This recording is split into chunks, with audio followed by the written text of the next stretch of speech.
Pensemos en el siguiente escenario por un segundo.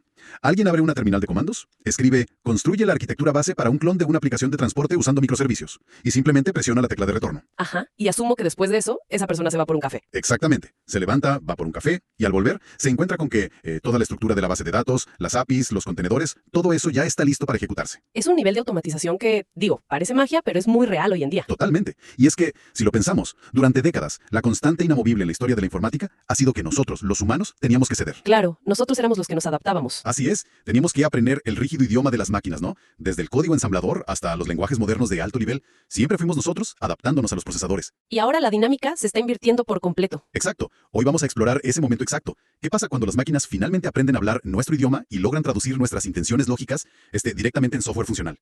Un cambio de paradigma brutal. Altera la definición misma de lo que significa programar. Sí, pasamos de traducir manualmente la lógica a simplemente articular lo que queremos hacer. Tal cual.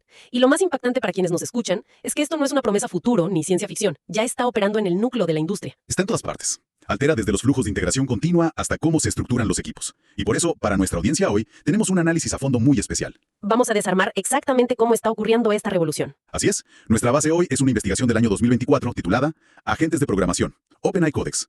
El objetivo de nuestra sesión es desmitificar a este agente. Que se ha posicionado como el emblema de todo este movimiento técnico. Totalmente. Queremos entender las implicaciones reales de delegar la escritura de código a un modelo probabilístico. Y ojo, esto no es un tema exclusivo para arquitectos de software, ¿eh? Es crucial para cualquier persona inmersa en la economía digital. Es algo que nos va a tocar a todos, tarde o temprano. 100% seguro de eso. Bueno, vamos a desglosar esto. Antes de deslumbrarnos con la cantidad de código que puede escupir por segundo, necesitamos entender la anatomía de esta herramienta. Sí, ir a las bases. Exacto. ¿Qué es a nivel arquitectónico? Y, ¿de dónde saca esta capacidad de estructurar lógica tan compleja? Pues mira, para entenderlo a nivel de arquitectura, Codex no es más que un motor de traducción, pero masivamente escalado. ¿Ok? ¿Un traductor? Ajá. Pero en lugar de mapear, francés a japonés, mapea lenguaje natural humano, con todas sus ambigüedades, a código determinista y funcional. ¡Wow! O sea, de palabras sueltas a funciones matemáticas casi. Exacto. El documento lo clasifica dentro de la familia de modelos generativos preentrenados, los famosos GPT de OpenAI. Pero, y esto es clave, señala una distinción vital. No es un modelo de propósito general. Ah, no es el ChatGPT que todos usan para redactar correos. Para nada. Hablamos de una iteración altamente especializada que en la investigación llaman Codex 1. O sea, tomaron la estructura base de un modelo de lenguaje masivo, pero, alteraron su dieta de datos, ¿no? Sus pesos algorítmicos para enfocarse puramente en árboles de lógica y sintaxis estricta. Lo entendiste perfecto. La arquitectura de Codex 1 requirió ajustes fundamentales, incluso en cosas tan básicas como la tokenización. A ver, explícanos eso de la tokenización un poco. Bueno, un modelo estándar agrupa caracteres pensando en sílabas o palabras humanas. Pero Codex tuvo que ser optimizado para tokenizar espacios en blanco, niveles de indentación. Claro, porque en lenguajes como Python, un espacio en blanco te rompe todo el código. Exactamente. Los caracteres especiales son críticos ahí. Entonces, utiliza procesamiento de lenguaje natural y aprendizaje profundo, pero alimentado por una dieta masiva. Ingirió terabytes, y te hablo de terabytes, de código fuente de repositorios públicos, documentación, foros. Es como si fuera un traductor hiperpolíglota que aprendió, leyendo literalmente cada libro de la biblioteca más grande del mundo. Devoró la historia del código abierto para entender cómo pensamos. Esa es una excelente analogía. Mapeó los patrones de cómo la lógica humana se vuelve máquina. Pero, a ver, esa escala masiva de datos me genera una duda enorme, casi inmediata. A ver, dime. Si este modelo aprende tragándose repositorios públicos masivos de Internet, sabemos que el código abierto es maravilloso, ¿no? Pero también está lleno de vulnerabilidades. Uy, sí. Ciclos ineficientes, parches. Tal cual. Código espagueti escrito por un pobre programador a las 3 de la mañana intentando llegar a una fecha de entrega. Si ingiere todo eso, ¿cómo evita replicar esa mediocridad? ¿No termina siendo un promedio de los malos hábitos de Internet? Lo fascinante aquí es que los arquitectos del modelo anticiparon exactamente ese problema, ese promedio mediocre que mencionas. Pues sí. ¿Y cómo lo resolvieron? El documento detalla que no se limitaron a un entrenamiento no supervisado, donde el modelo simplemente vomita lo que más ha visto. Aplicaron un filtro muy agresivo. Ah, ok. ¿Un filtro? ¿Usando qué técnica? Usando aprendizaje supervisado y, más importante aún, aprendizaje por refuerzo a partir de retroalimentación. A ver, detengámonos ahí. Profundicemos en ese mecanismo porque suena complejo. ¿Cómo funciona ese refuerzo en el contexto específico de programar? Pensemos en el clásico experimento de un ratón en un laberinto, ¿ok? Ok, lo tengo en mente. Tienes a la gente intentando llegar a la salida. En el caso del código, la salida es cumplir con el requerimiento del usuario. Si el modelo genera un bloque de código que funciona, pero es ineficiente, digamos que consume demasiada memoria. Sí, un bucle que se queda ahí trabado. Exacto. Ahí recibe una penalización algorítmica. Es como si el ratón tocara un muro electrificado. Ouch, entendido. Pero, si genera una solución elegante, optimizada, limpia, recibe una recompensa. Y eso fortalece sus conexiones neuronales artificiales. Así, a través de iteraciones infinitas con evaluadores, el modelo ajusta sus pesos. O sea, favorece las mejores prácticas de la industria por encima del código feo que leyó al principio. Exactamente. Pero espera, voy a cuestionar un poco esa idea de las mejores prácticas, porque en ingeniería de software, son un objetivo móvil. Cambian todos los días. Es verdad, la tecnología no se detiene. Lo que era el estándar de oro en React hace 2 años, hoy es obsoleto o hasta un antipatrón, ¿no? Si el modelo fue reforzado con las reglas del pasado, ¿cómo evita quedarse fosilizado? Ese es un punto crítico. Y el documento lo aborda indirectamente con el concepto de actualización continua.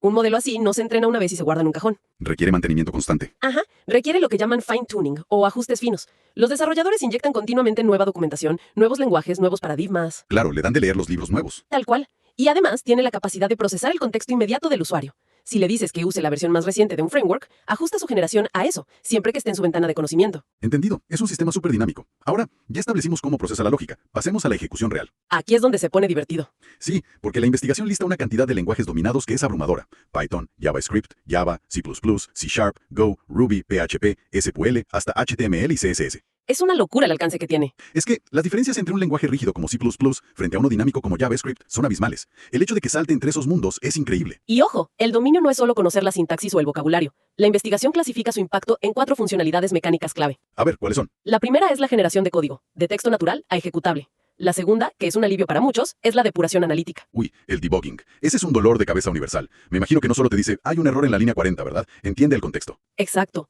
Cuando le das un reporte de error, el modelo no solo busca la falta de ortografía en el código, correlaciona el fallo con una base histórica de errores, rastrea la ejecución y te dice si una variable llegó vacía desde otra función. Y te propone la solución. Y te propone la refactorización necesaria, sí. Lo cual nos lleva a la tercera función, la refactorización. Y aquí me interesa mucho el mecanismo, porque para refactorizar, la IA no puede solo leer el texto como una novela. No, para nada. Tiene que entender la matemática profunda de lo que está pasando, ¿no? Totalmente.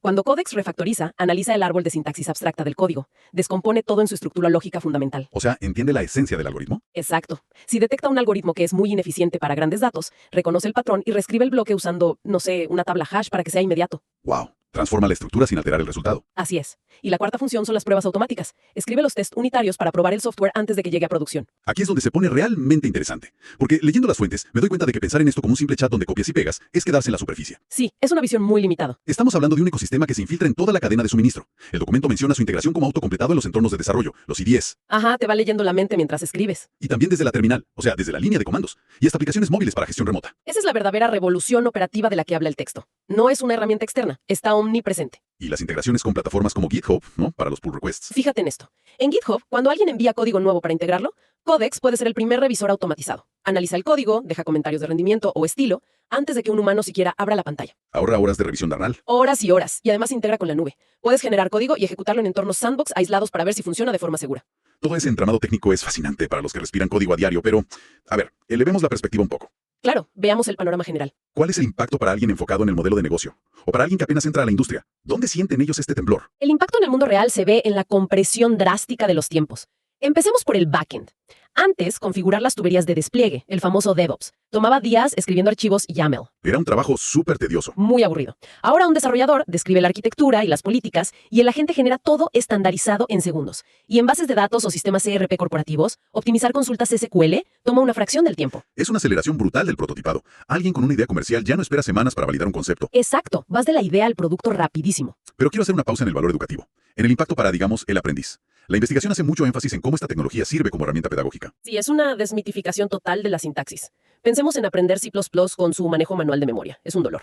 Un dolor de cabeza terrible para los estudiantes. Yo recuerdo sufrir con eso. Bueno, Codex permite que un estudiante resalte un código confuso y pida una explicación paso a paso de lo que está pasando. Es como tener un tutor de programación súper paciente sentado a tu lado 24/7, ¿no? Exactamente. Aprendes observando cómo un experto virtual estructura la solución, en lugar de golpearte la cabeza contra un manual de 1000 páginas. Democratiza el entendimiento lógico. Le dejas el trabajo de teclear a la máquina y tú te concentras en resolver el problema. Si conectamos esto con el panorama general, vemos un desplazamiento fenomenal en la industria. A ver, explícame eso del desplazamiento. Históricamente pasábamos horas peleando con el cómo. ¿Cómo configuro este servidor? ¿Cómo invierto este árbol binario? Al delegar ese cómo a Codex, liberamos nuestra mente para enfocarnos en el qué. ¿Qué problema resolvemos? ¿Qué experiencia de usuario creamos? Exacto. La innovación se dispara cuando quitas la fricción mecánica. Es una narrativa súper estimulante. La idea de que la fricción desaparezca suena genial. Pero, a ver, la historia nos ha enseñado a ser escépticos ante las soluciones mágicas. Siempre hay que leer la letra pequeña. Claro. Ninguna tecnología viene sin costos ocultos. Entonces, ¿qué significa todo esto? ¿Estamos hablando de un sistema infalible al que le podemos confiar el sistema de un hospital mañana mismo? Absolutamente no. Para nada. Y el rigor del documento brilla ahí, en las limitaciones. Me imagino que hay alertas rojas por todos lados. Varias, y no se pueden ignorar. La primera es la trampa de la ambigüedad en el lenguaje humano. Un lenguaje de programación no deja margen a interpretación. ¿Es blanco o negro? Pero el lenguaje humano es borroso. Si tu instrucción, tu prompt, es vago y carece de rigor técnico, la IA no te va a hacer preguntas para aclarar. No te dice, oye, ¿a qué te refieres? No, simplemente alucina la lógica faltante basándose en estadísticas. Es la regla de oro de la informática. Si entra basura, sale basura. Claro, el modelo toma el camino fácil. Y eso me lleva al riesgo más aterrador que leí en la fuente, la seguridad. Uy, ese es el tema más crítico. Porque, a ver, generar un botón bonito para una página web es inofensivo. Pero, ¿qué pasa cuando le pides a la gente que construya la autenticación de un portal de pagos? Y tu instrucción es medio vaga. Ese es el escenario de pesadilla que documenta la investigación. El agente quiere generar código que funciona. Punto. Su meta es que compile. Exacto. Si el humano no le pone restricciones explícitas de ciberseguridad como evitar inyecciones SQL o ataques XSS, el modelo te da una solución que funciona rápido, pero llena de agujeros. Va a construir una puerta hermosa que abre y cierra, pero que no tiene cerradura. Tal cual. Y si un desarrollador junior copia eso y lo pone en producción a ciegas, acaba de regalar la base de datos de su empresa. Eso da escalofríos, la verdad, porque la barrera de entrada bajó tanto que personas sin formación en ciberseguridad son las que más van a usar esto. Y hablando de barreras, el documento dice que esta democratización también tiene un peaje económico muy fuerte, ¿cierto? Sí, es una limitación estructural tremenda. Los costos de inferencia son altísimos. O sea, el poder de cómputo para que esto funcione en tiempo real. Exacto. Requieres clústeres de tarjetas gráficas masivas. El documento advierte que el acceso a las mejores versiones inevitablemente se va a esconder detrás de suscripciones premium muy caras. O sea, crea una simetría en el mercado. Brutal. Las grandes corporaciones tendrán flotas de asistentes de IA, mientras que desarrolladores independientes o escuelas en regiones en desarrollo podrían quedar marginados trabajando a velocidad análoga. Es la paradoja clásica, ¿no? Una tecnología que iba a igualar el campo de juego termina ensanchando la brecha por temas de infraestructura y dinero. Tristemente es una posibilidad muy real. Y sumando todo, los riesgos de ambigüedad, las vulnerabilidades de seguridad y el acceso económico, la conclusión sobre nosotros, los humanos, se vuelve muy clara. Sí, esto plantea una pregunta importante que de hecho atraviesa toda la investigación. ¿Cuál sería esa pregunta? ¿Cuál es el nuevo rol del humano en la era del código autogenerado? Y el documento es tajante. La autonomía total de la IA es una ilusión peligrosa. No pueden trabajar solas. No, la supervisión experta es no negociable. La validación constante es lo único que nos separa de un fallo sistémico catastrófico. El profesional entonces tiene que mutar. Deja de ser el que teclea el código como un mecanógrafo. Pasa a ser un editor de código, un auditor lógico, un arquitecto que dirige a la máquina. Es como pasar de ser el albañil que mezcla el cemento a ser el ingeniero que revisa los planos y aprueba la tensión de los materiales, ¿no? Exactamente. El humano sigue siendo indispensable, pero su rol cambia de nivel. Bueno, para ir cerrando este análisis a fondo sobre OpenAI Codex, podemos sintetizar que estamos frente a un punto de inflexión. Uno, gigantesco. Sí, Codex amalgama un entendimiento masivo de sintaxis, flexibilidad en decenas de lenguajes y una integración en todo el ecosistema de desarrollo. Acelera la innovación de forma nunca antes vista. Democratiza la lógica, pero nos deja una lección clarísima. La IA es un copiloto excepcional. Muy veloz, pero sin sentido común. Tal cual. Carece del contexto del negocio, la ética y el juicio crítico que solo el humano sentado en la silla puede darle. Es una redefinición total de cómo colaboramos con las máquinas. Escala nuestra producción, pero hace que nuestro criterio sea exponencialmente más importante. Totalmente de acuerdo. Y esto me lleva a una reflexión final que quiero dejarle a quienes nos escuchan hoy. A ver, cuéntanos. Históricamente, la evolución exigió que domináramos la sintaxis arcana de las computadoras. Ahora que la máquina entiende nuestro lenguaje humano y genera la tecnología por nosotros, me pregunto algo. ¿Qué cosa? ¿Significa esto que en la próxima década, la habilidad más crítica de un ingeniero ya no será memorizar la sintaxis de C++ o de JavaScript? Es muy probable que ya no lo sea. Quizá la competencia técnica más valiosa del futuro será simplemente la claridad de pensamiento, dominar la lógica pura y saber comunicarse con precisión quirúrgica en nuestro propio idioma. Ser claros con lo que queremos, básicamente. Exacto. Es un cambio de paradigma para asimilar lentamente. Bueno, muchísimas gracias a nuestra audiencia por acompañarnos hoy en este análisis a fondo. Gracias a todos por escuchar. Estuvo increíble la charla. Los invitamos a seguir cuestionando, explorando y desarmando la información que moldea nuestro futuro. Hasta la próxima.